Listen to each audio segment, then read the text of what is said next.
السلام عليكم ورحمة الله وبركاته. متابعي قناة ميديا سبورت، أهلا بكم. انفعال رمضان صبحي بعد استبعاده من كأس الأمم الأفريقية التي ستقام في الكوديفوار. شاهد ماذا قال. في البداية عطروا فمكم بذكر الله، ولا تنسوا الصلاة والسلام على سيدنا محمد. ولو أنت محب للنادي الأهلي ما تنساش لايك للفيديو والاشتراك بالقناة وتفعيل الجرس ليصلك كل فيديوهاتنا. بعد إعلان قائمة المنتخب المصري التي ستخوض بطولة أفريقيا التي ستقام بكوتيفوار، صرح لاعب بيراميدز ولاعب الأهلي السابق رمضان صبحي، وقد أدلى بتصريحات نقلتها قناة الشروق السعودية، وقال: تفاجأت بعدم وجودي في قائمة المنتخب التي ستخوض بطولة أفريقيا بكوديفوار. أشعر بالظلم لعدم استدعائي لقائمة المنتخب رغم أني أديت أداء قوي خلال الموسم الماضي مع فريقي،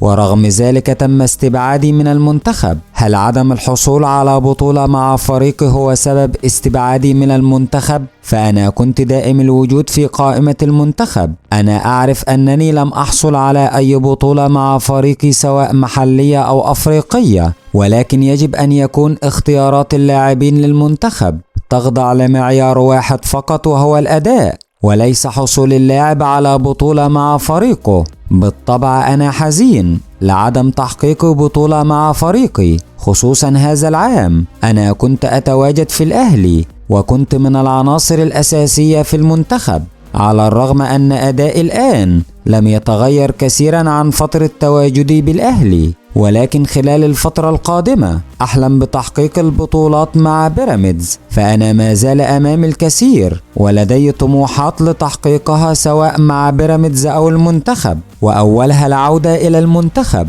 في النهاية، لو أنت محب للنادي الأهلي ما تنساش لايك للفيديو والاشتراك بالقناة وتفعيل الجرس ليصلك كل فيديوهاتنا.